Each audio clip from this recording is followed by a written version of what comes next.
Hello everyone, मैं हूं शिवम द्विवेदी और स्वागत है आप सभी का हमारी इस क्लास में।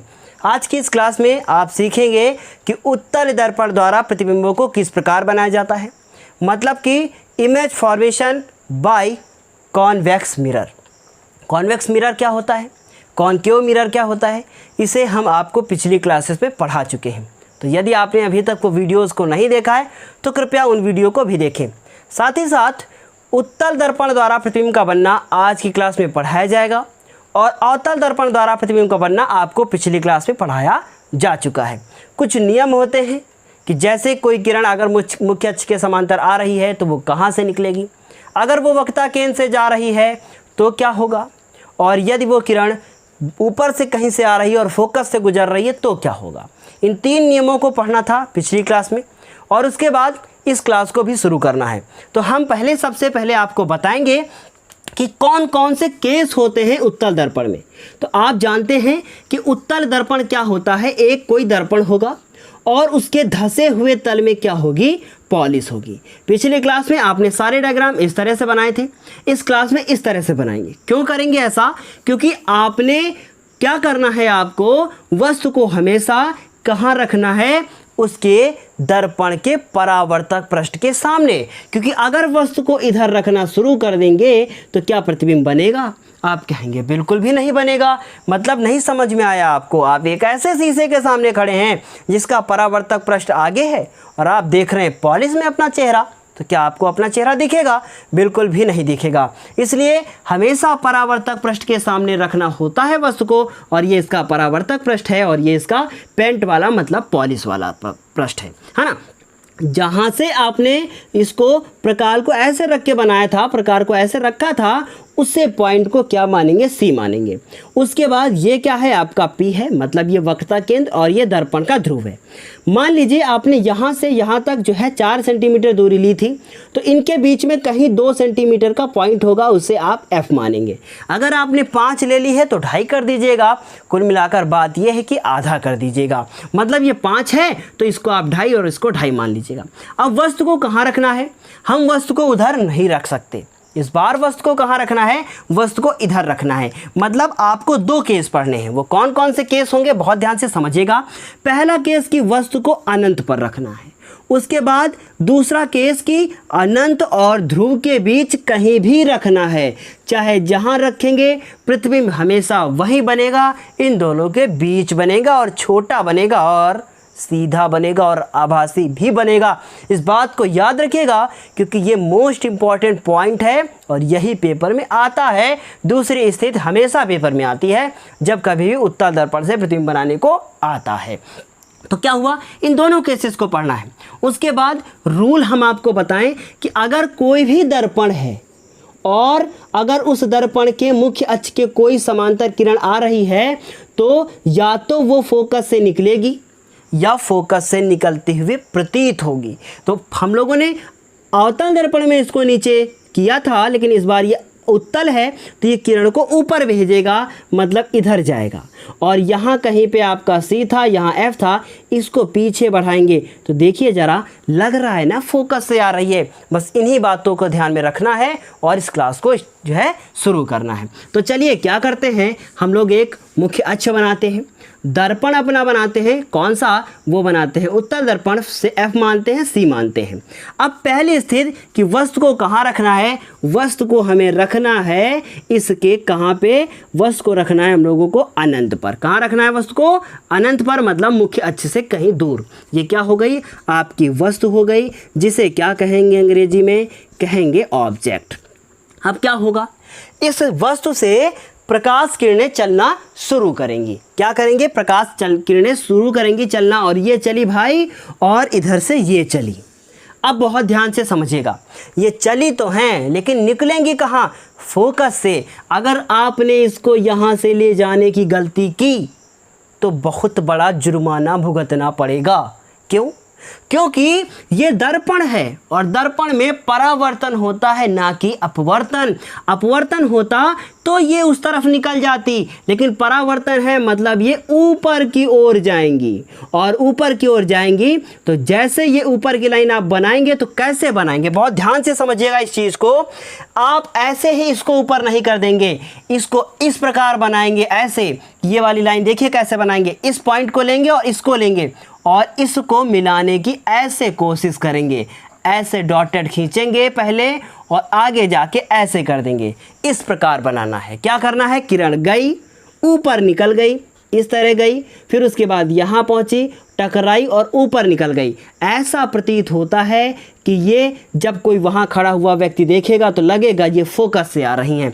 ठीक इसी प्रकार ऐसे स्केल को अपने रखना है और रखने के बाद क्या करना है, इसको यहाँ पे मिलाना है डॉटेड और उसके बाद सीधे खींच देना है।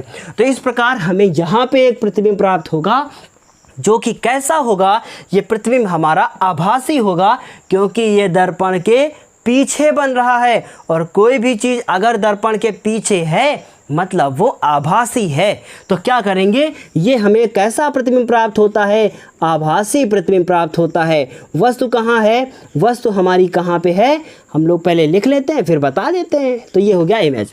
अब कैसा कैसा प्रतिबिंब प्राप्त हुआ है, सबसे पहले तो आभासी प्राप्त हुआ है, लिख दीजिए। फिर उसके बाद इसका साइज क्या है, भाई साइज तो इतना छोटा है कि ये बिंदु के आकार का है, मतलब looking like a point, looking like a point. तो क्या लिखेंगे, मतलब ये बिंदु के आकार का है। कैसा है, बिंदु के आकार का है। तो हम लोग यहाँ लिखेंगे बिंदु के आकार का प्रतिबिंब प्राप्त होता है। उसके बाद थर्ड वाला पॉइंट क्या लिखना होता है, आभासी हो गया है, अब बिंदु के आकार का हो गया है। अब उल्टा सीधा देखना है, क्या देखना है, उल्टा सीधा देखना है। तो याद रखिएगा, आभासी है तो सीधा है। कैसा है, आभासी है तो सीधा है। और उसके बाद अब ये डायग्राम कंप्लीट हो गया।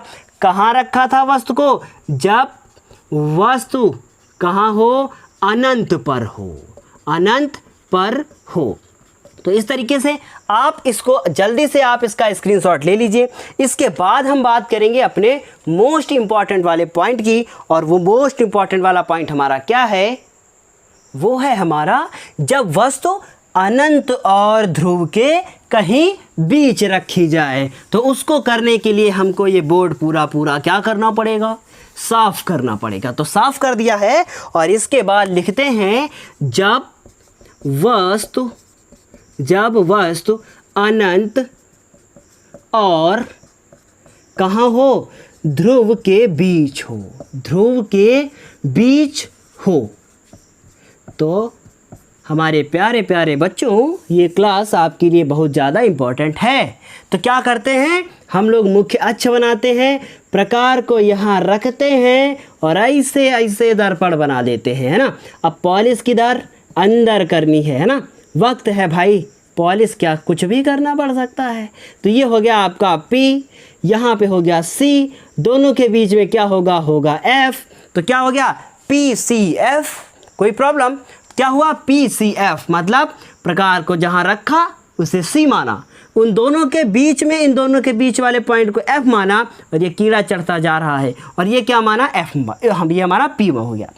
वस्तु को कहाँ रखना है, इस बार हमें वस्तु को रखना है अपने ध्रुव और अनंत के बीच में। तो कहीं भी आप रख सकते हैं। तो इस तरीके से वस्तु को रख लिया ना। अब चली भाई किरण, चली कहाँ गई, दर्पण से टकराई, और टकराने के बाद अब क्या होगा, ऐसा लगेगा ये किरण इधर से आ रही है, मतलब dot dot dot dot dot, और ऐसे बढ़ाते बढ़ाते बढ़ाते ऐसे चली गई। मतलब एकदम सीधी ही बनाना है आपको। क्या करना है, ऐसे एकदम सीधी लाइन ही बनानी है। तो क्या हुआ, इधर गई, उसके बाद गई, टकराई, और टकराने के बाद क्या हुआ, टकराने के बाद इसका मतलब परावर्तन हुआ, इधर गई, इधर गई।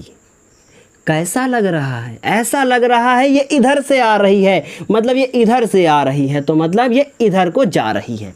बिल्कुल क्लियर समझ में आया होगा, और यदि आया है तो कृपया लाइक जरूर करें। तो इस तरीके से ये क्या हुआ, ये पहली किरण है। अब दूसरी कहाँ से जाएगी, दूसरी हमारी जाएगी, हमारी वक्रता केंद्र से जाएगी। क्यों, क्योंकि पिछली बार तो हमारे पास वस्तु बड़ी थी तो हमने नीचे से गुजारती थी। अब क्या है, नीचे से गुजारेंगे तो ये मुख्य अक्ष के बराबर ही चली जाएगी। वस्तु को बड़ा बना नहीं सकते, क्यों? क्योंकि अब इस बार ये इसका जो है आधार हमें मिल गया है, और अनंत पे जब होती है तो आधार नहीं होता है। अब कहाँ से जाएगी? इसको हम ले जाने की कोशिश करते हैं सी से। कहाँ ले जाने की कोशिश करते हैं? ले जाने की कोशिश करते हैं सी से। चलिए भाई चलते हैं और ये लो भाई, हमारा डायग्राम थोड़ा सा गड़बड़ हुआ है, लेकिन कोई बात नहीं।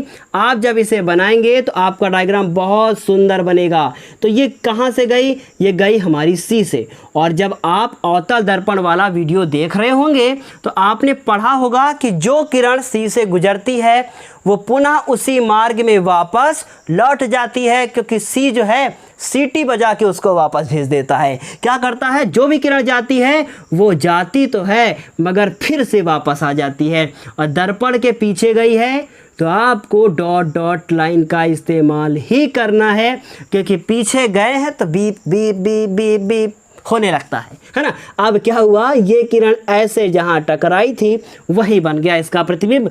ये हो गया ए, ये हो गया बी, ये हो गया ए डैश, ये हो गया इसका B dash. What is this? This is the object, मतलब आपकी हो गई है वस्तु। उसके बाद ये क्या है? दिस इज द इमेज, मतलब आपका हो गया है प्रतिबिंब। क्या लिखेंगे आप? इसको लिखेंगे प्रतिबिंब। ऐसे आप इसको लिख देंगे, मतलब ये हो गया आपका इमेज। इस तरीके से आपने ये सीख लिया है कि कैसे हम लोगों ने प्रतिबिंब को बनाया है। आपको इस पूरी क्लास का जो भी वीडियो जो आज हमने पढ़ाया है आपको, ये सब कुछ लिखा हुआ आपको डिस्क्रिप्शन बॉक्स में नीचे मिल जाएगा। हमारी मेहनत पे बिल्कुल भी आप ध्यान दीजिए, ना दीजिए तो नहीं कहेंगे, बिल्कुल भी दीजिए और चैनल को सब्सक्राइब कीजिए, साथ ही साथ वीडियो को लाइक भी कीजिए। और यदि क्लास आपको समझ में आई है और आप बहुत सारे वीडियो देखना चाहते हैं तो आपको सब्सक्राइब के साथ साथ अपनी घंटी भी दबा देनी है, मतलब इस बेल को दबाना है। और दबाने के बाद क्या करना है? दबाने के बाद हम लोगों को उसको ऑल पे सेलेक्ट कर लेना है।